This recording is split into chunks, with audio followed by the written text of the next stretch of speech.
સ્વાગત છે આપનું અમારા વિશેષ કાર્યક્રમ સાંસદનું સરવૈયુમાં। દર્શક મિત્રો, લોકસભા ચૂંટણીનો શંખનાદ ફૂંકાઈ ચૂક્યો છે। ચૂંટણીને લઈને દેશમાં રાજકીય માહોલ ગરમાયો છે। આ તરફ સાંસદો ફરીથી ટિકિટ માટે હોડ લગાવી રહ્યા છે। ત્યારે વાત કરીશું આજે ભાવનગરના સાંસદ ભારતીબેન શિયાળના કામકાજની। 2014ની લોકસભા ચૂંટણીમાં ભારતીબેન શિયાળે ભાવનગરની જનતાને અનેક વાયદાઓ કર્યા હતા। તેમના પ્રશ્નો લોકસભામાં રજૂ કરવાનો વિશ્વાસ અપાવ્યો હતો। પરંતુ શું આ 5 વર્ષમાં ભારતીબેન પોતાના વાયદાઓ પૂરા કરવામાં સફળ થયા છે ખરા? શું તેમના કામકાજથી ભાવનગરની જનતા ખુશ છે કે પછી નાખુશ? આ તમામ સવાલોના જવાબ મેળવીશું અમારી આ વિશેષ રજૂઆત સાંસદનું સરવૈયુમાં।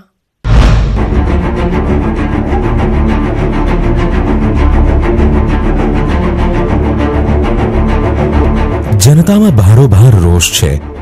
विकासना दावा सदंतर निष्फळ रह्या। संसदनी ग्रांटमांथी जे रोड रस्ता बनवा जोईए हजी कई बन्या नथी। ना संसद सभ्यथी बिल्कुल खुश नथी। जे प्रगति थवी जोईए भावनगरनी ए प्रमाणमां जीरो कहेवाय। पण अमे संसद सभ्यने ओळखता ज नथी भावनगरमां।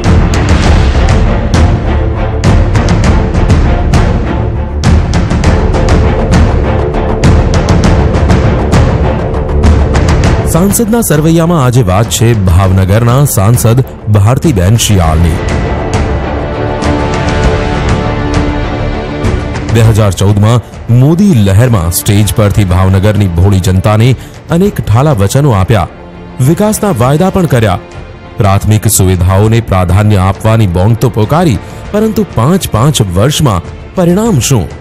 सवालोनो जवाब आजे भावनगरनी जनता भारतीबेन शियाळने आपी रही छे। आजादी बाद भावनगरे देशने प्रथम रजवाड़ू सौंप्यो। सौथी पहला भावनगर रजवाड़ू देश में भळ्यो, परंतु स्थानिकोनुं कहेवुं छे कि आजे भावनगर एकलू अटूलू पड़ी गयुं छे। संसद सभ्य लेवले एवुं कोई काम थयुं नथी। जेम के रेल रસ્તાનું કોઈ માળખું તૈયાર નથી। જેમ કે ભાવનગરને એકદમ અટૂલું કરી દીધું હોય એવી કન્ડિશન થઈ ગઈ છે આજે। અને ધંધા પાણીમાં તો સરકારી નોકરિયાત સિવાય કોઈ પૈસા કમાય એવું લાગતું નથી ભાવનગરમાં। આઝાદીના આટલા વર્ષો બાદ પણ ભાવનગર વિકાસથી વંચિત છે। શહેર અને જિલ્લો હજી પણ પછાત છે। નેતાઓએ માત્ર જનતાના વિશ્વાસનો રાજકીય લાભ ખાંટ્યો। દેશમાં ફરી લોકસભા ચૂંટણીનો શંખનાદ થઈ ચૂક્યો છે। જનતા કામકાજનો તમામ હિસાબ કિતાબ સાંસદોને આપશે। ભાવનગર જ્યાં છેલ્લા 20 વર્ષથી ભાજપનો કબજો છે, પરંતુ અહીં 20% પણ વિકાસ નથી થયો। શહેર અને જિલ્લામાં કોઈ જ મોટી ઔદ્યોગિક વસાહતો નથી। સમગ્ર જિલ્લો માત્ર શિપ બ્રેકિંગ પર આધાર રાખે છે। ખેડૂતો ડુંગળી, કપાસ જેવા પાક પર નિર્ભર છે, પરંતુ પાકના પૂરતા ભાવ નથી મળતા। 5 વર્ષમાં ભારતીબેન શિયાળે વિકાસના નામે માત્ર વાયદા જ કર્યા। ભાવનગર શહેર અને ગ્રામીણ વિસ્તારમાં પ્રાથમિક સુવિધાઓનો અભાવ છે। રોડ રસ્તાઓનો હજુ પણ વિકાસ નથી થયો। ભારતીબેન શિયાળ ભાવનગરનો વિકાસ કર્યો હોવાના દાવા કરી રહ્યા છે, પરંતુ અમારી ટીમે જમીની હકીકત શું છે તે જાણવાનો પ્રયાસ કર્યો। અમારા સંવાદદાતાએ ભાવનગરની જનતા સાથે વાતચીત કરી। ત્યારે ભારતીબેન શિયાળને લઈને ભાવનગરની જનતાનો શું અભિપ્રાય છે તે પણ જાણી લઈએ। ભાવનગરના સાંસદ ભારતીબેન શિયાળના કામકાજના લેખાજોખા માટે અમારી ટીમ ભાવનગર લોકસભા વિસ્તારમાં પહોંચી। સ્થાનિકો સાથે વાતચીત કરતા ભારતીબેન શિયાળને લઈને સ્થાનિકોમાં ભારે રોષ જોવા મળ્યો। સ્થાનિકોનું કહેવું છે કે ભાવનગરમાં વિકાસના કોઈ કામ થયા જ નથી। જો કે કેટલાક લોકો ભારતીબેન શિયાળના કામના વખાણ પણ કરી રહ્યા હતા। हाल तो भावनगर जिल्ला में आटलो बधो विकास नहीं, एटले रोड रस्ता ने लईने बहुत तकलीफों वेठवी पड़े छे पब्लिक ने। संसदनी ग्रांटमांथी जे रोड रस्ता बनवा जोईए हजी कई बन्या नथी। कोईपण गामडानी आप मुलाकात लई शको छो। बहुत तकलीफ वेठे छे। मात्र शहर में क्यांक क्यांक विकास थोड़ो देखाय छे।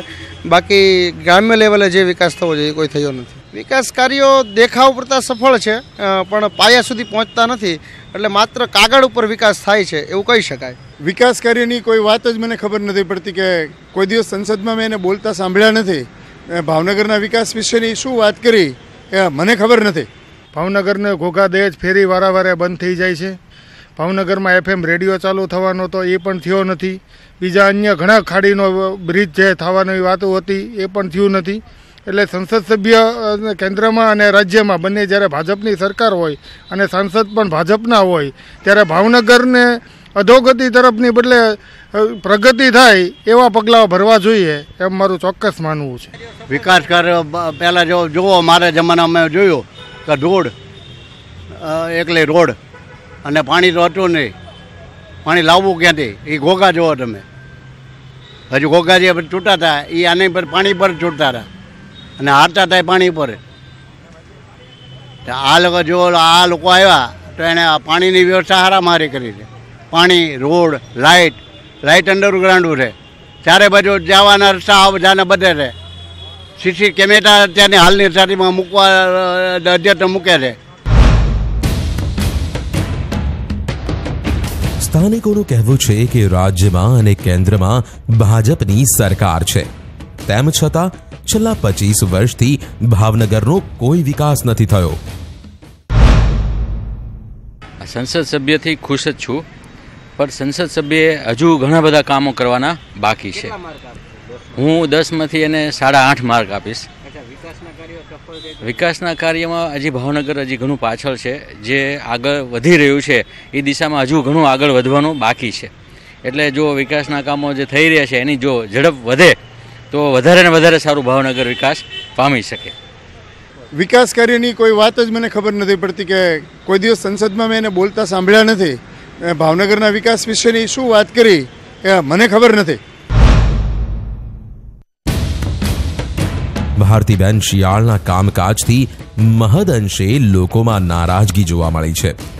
કેટલાક લોકો સાંસદની કામગીરીથી થોડા ખુશ છે, પરંતુ તેમનું કહેવું છે કે ભાવનગરનો હજુ પણ વિકાસ કરવાની જરૂર છે. ભાવનગરની જનતા ભારતીબેન શિયાળને લઈને મિશ્ર પ્રતિસાદ આપી રહી છે. કેટલાકનું કહેવું છે કે ભાવનગરમાં વિકાસ તો થયો, પરંતુ હજુ પણ વધુ વિકાસની જરૂર છે. ત્યારે પોતાના 5 વર્ષના કામકાજને લઈને ખુદ ભારતીબેનનું શું માનવું છે, આવો સાંભળીએ. સ્થાનિકો સાથેની મુલાકાત બાદ અમે ભાવનગરમાં થયેલા તે વિકાસના કાર્યોના હિસાબ કિતાબ લેવાનો પ્રયાસ કર્યો. ભારતીબેન શિયાળે પણ પોતાના 5 વર્ષના કામકાજના લેખાજોખા રજૂ કર્યા. રેલવે કનેક્ટિવિટીને વેગ. જ્યારે હું સાંસદ બની ત્યારે સૌથી પહેલાં મારા ધ્યાનમાં આવ્યું હતું કે કોઈ પણ ક્ષેત્રનો વિકાસ કરવો હોય તો સૌથી પહેલાં તો કનેક્ટિવિટીની જરૂરિયાત ઊભી થતી હોય છે. કનેક્ટિવિટી વગર કોઈ પણ ક્ષેત્રનો વિકાસ થતો નથી અને ભાવનગરમાં કનેક્ટિવિટી ઘણી બધી ઓછી હતી અને એટલા માટે થઈને મેં સૌથી વધારે ધ્યાન કેન્દ્રિત કર્યું હોય તો એ કનેક્ટિવિટી માટે કર્યું છે. રેલવેની connectivity, air connectivity, road connectivity અને પાણી માટેની કનેક્ટિવિટી પણ એ ભાવનગર વિસ્તારમાં શરૂ કરાવી છે.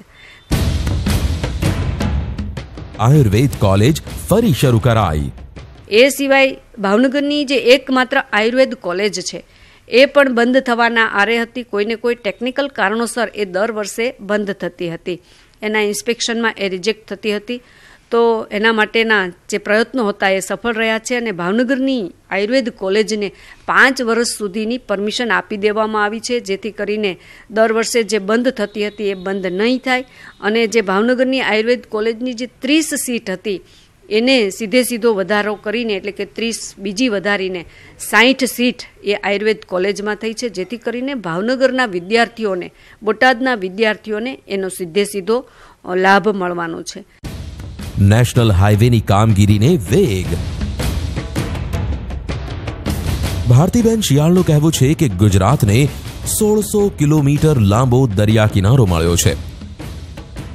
નરેન્દ્ર મોદી પ્રધાનમંત્રી બન્યા ત્યારે તેમનું વિઝન હતું કે જળ માર્ગ કનેક્ટિવિટીની દિશામાં કામ કરવામાં આવશે અને તેઓએ તે દિશામાં કામ પણ કર્યું. સૌથી પહેલાં માનનીય નરેન્દ્રભાઈનું જે વિઝન હતું કે આપણા દેશમાં જે એટલો બધો સમુદ્ર કિનારો છે અને આટલી મોટી મોટી નદીઓ છે, તો આપણી જળમાર્ગ કનેક્ટિવિટી પણ વધવી જોઈએ અને એનાથી વેપાર ધંધા રોજગારો પણ વધી શકે અને વિકાસ થઈ શકે. તો સૌથી પહેલાં ગુજરાતમાં આપણે વોટરવે કનેક્ટિવિટી શરૂ કરી હોય તો એ ભાવનગર જિલ્લામાં કરી છે. ઘોઘાથી દહેજ રોરો ફેરી અને રોરો પેક્સ. પોતાના મત વિસ્તારમાં વિકાસના કામ કરવા સાંસદને 30 કરોડ રૂપિયાની ગ્રાન્ટ ફાળવવામાં આવી છે. રિપોર્ટ પ્રમાણે ભારતીબેન શિયાળને 19.56 કરોડ રૂપિયાની ગ્રાન્ટ ફાળવવામાં આવી, જે પૈકી તેઓ કુલ 15.97 કરોડ રૂપિયાની ગ્રાન્ટ જુદા જુદા કામ પાછળ ઉપયોગ કરી. પરંતુ સ્થાનિકોનું કહેવું છે કે તેમની ગ્રાન્ટનો ઉપયોગ થયો જ નથી. એટલે અડધા કામ એણે કર્યા છે, અડધા નથી થયા, એવા બધા છે. અને રોડ રસ્તા તો જો કે સરકારશ્રીએ કર્યા છે, એટલે એમાં તો આપણે બહુ અત્યારે ખાસ કહેવાનું થતું નથી.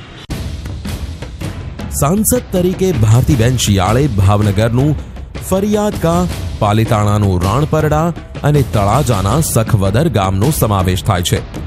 અમારી ટીમે આ ત્રણેય ગામની મુલાકાત લીધી. પડતાલમાં સામે આવ્યું કે દત્તક લીધેલા ત્રણેય ગામમાં પાણીની સમસ્યા હલ કરવામાં આવી છે. ફરિયાદકા ગામમાં ગટર લાઇન, લાઇટની સુવિધા છે.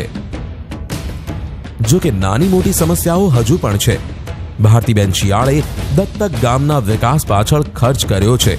કેન્દ્ર સરકાર તરફથી મળતી સહાય ગામના લોકોને મળે તેના માટે પણ પૂરતા પ્રયાસ કર્યા છે. મુદ્રા લોન અને એવી જે માનનીય પ્રધાનમંત્રીશ્રીની બધી જ યોજનાઓ છે એનું ખૂબ સારી રીતે ભાવનગરમાં અમલીકરણ થયું છે. અનેક યુવાનોને રોજગારી મળી છે, બહેનોને પણ રોજગારી મળી છે.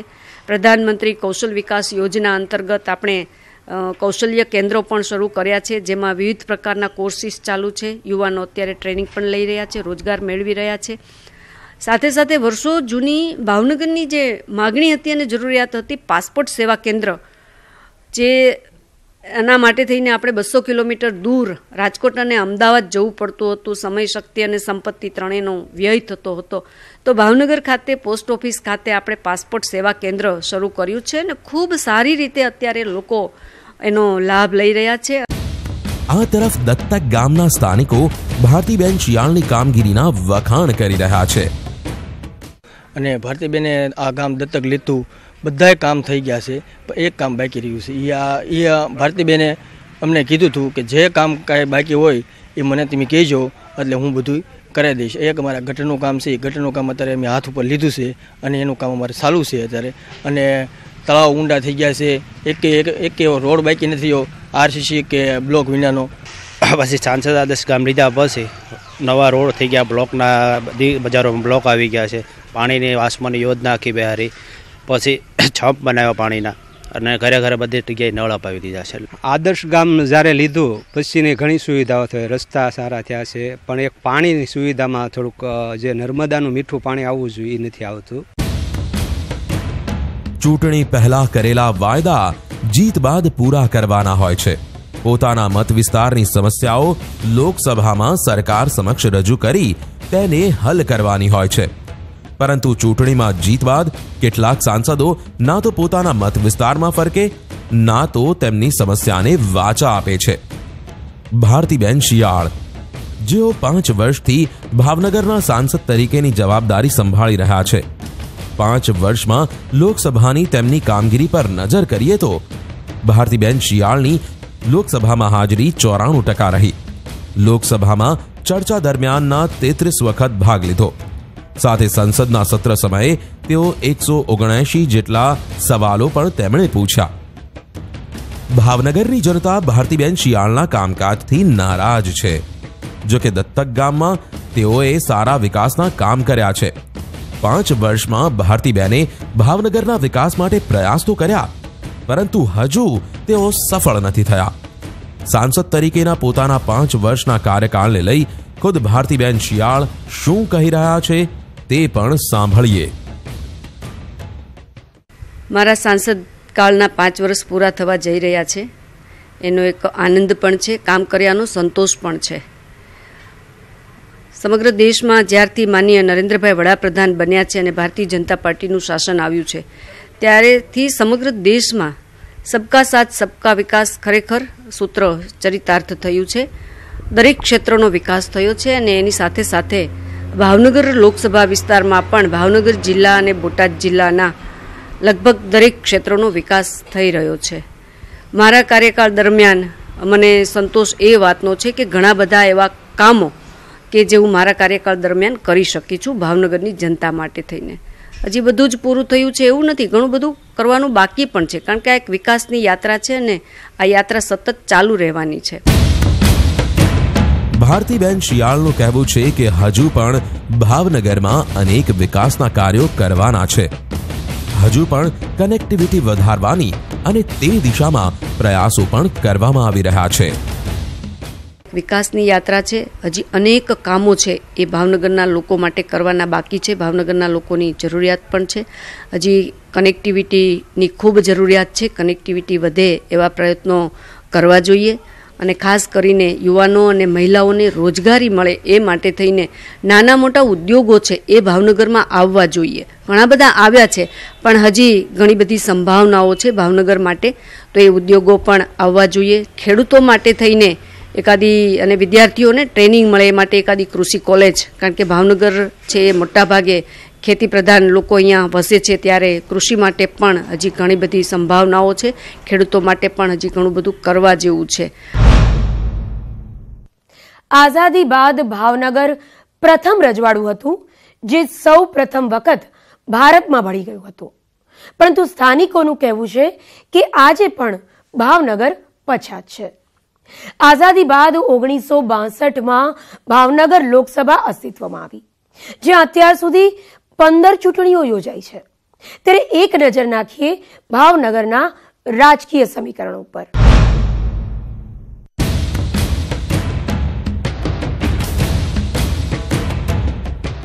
આઝાદી બાદ ભાવનગર લોકસભા 1962માં અસ્તિત્વમાં આવી અને ત્યારથી અત્યાર સુધી આ બેઠક પર 15 વખત ચૂંટણી યોજાઈ છે. 1962માં સોશિયલિસ્ટ પાર્ટીનો વિજય થયો. 1967 થી 1989 સુધી કોંગ્રેસનો કબજો રહ્યો.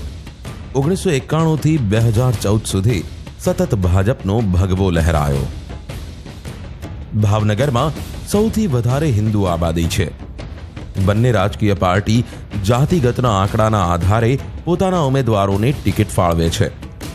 અહીંના સામાજિક સમીકરણ પર નજર કરીએ તો ભાવનગરની કુલ આબાદી 23,10,078 છે, જેમાં 55% ગ્રામીણ આબાદી છે, જ્યારે 45% શહેરી વસ્તી છે. અનુસૂચિત જાતિની સંખ્યા 5.56% છે, જ્યારે અનુસૂચિત જનજાતિની સંખ્યા 0.34% છે. 90% હિન્દુ આબાદી તો 8% મુસ્લિમ વસ્તી છે. ભાવનગર લોકસભા બેઠકમાં 15,94,531 મતદાતાઓ છે, જેમાં 8,34,571 પુરુષ અને 7,59,960 મતદાતાઓ સ્ત્રીઓ છે. ભાવનગર લોકસભા અંતર્ગત 7 વિધાનસભા બેઠકો છે, જેમાં ભાવનગર પૂર્વ, ભાવનગર પશ્ચિમ, તળાજા, બોટાદ, પાલિતાણા, ભાવનગર ગ્રામીણ અને ગઢડા. 2017ની વિધાનસભા ચૂંટણીમાં 6 બેઠકો પર ભાજપે વિજય મેળવ્યો. માત્ર 1 બેઠક પર કોંગ્રેસનું ખાતું ખુલ્યું. 2014માં ભાજપે ગુજરાતની 26 બેઠકો પર વિજય મેળવ્યો. ભાવનગરથી ભારતીબેન શિયાળ પણ ભાજપના સાંસદ તરીકે ચૂંટાઈ આવ્યા. 2014ના જનાદેશ પર નજર કરીએ તો ભારતીબેન શિયાળને 5,49,529 વોટ મળ્યા, તો કોંગ્રેસના જીણાભાઈ રાઠોડને 2,54,041 વોટ મળ્યા હતા. 2014માં ભાવનગર બેઠક પર 9,17,402 લોકોએ મતદાન કર્યું. 2019માં દેશ ફરીથી લોકસભા ચૂંટણી તરફ આગળ વધી રહ્યો છે. ભાજપ ફરીથી મિશન 26 સાથે ચૂંટણી મેદાને ઉતરવાની તૈયારીમાં છે. ત્યારે સવાલ એ છે કે શું 2019માં ભાજપ ભારતીબેન શિયાળને ટિકિટ આપશે ખરા? ભારતીબેન શિયાળ કોળી સમાજમાંથી આવે છે, જેઓ BA MA સુધીનો તેમણે અભ્યાસ કર્યો છે. 2002થી તેઓ સક્રિય રાજકારણમાં જોડાયા. 2002માં ભાવનગર જિલ્લા પંચાયતના પ્રમુખ બન્યા. 2012થી 2014 સુધી તેઓએ તળાજાના ધારાસભ્ય તરીકેની જવાબદારી સ્વીકારી. ભાવનગરમાં કોળી સમાજનું સૌથી વધારે પ્રભુત્વ છે અને સાંસદ ભારતીબેન શિયાળ પણ કોળી સમાજના છે. 2019ની ટિકિટોને લઈ બંને પક્ષોએ તૈયારીઓ જોરશોરથી શરૂ કરી છે. ભાવનગરથી ભારતીબેનને ભારતીય જનતા પાર્ટી રિપીટ કરે તેવી શક્યતાઓ પણ નહિવત ચાલી રહી છે. ભાવનગરમાં ભાજપમાં રાજેન્દ્રસિંહ રાણા અને નીમુબેન બાંભણિયાનું નામ સૌથી આગળ ચાલી રહ્યું છે. તો આ તરફ કોંગ્રેસમાં સંજયસિંહ સરવૈયા અને કોળી સમાજના કરશન વેગડનું નામ સૌથી મોખરે છે. જો કે ભાજપ ભારતીબેન શિયાળને રિપીટ કરે છે કે પછી અન્ય કોઈ નેતા પર પસંદગીનો કળશ ઢોળે છે તે તો આવનારો સમય જ બતાવશે.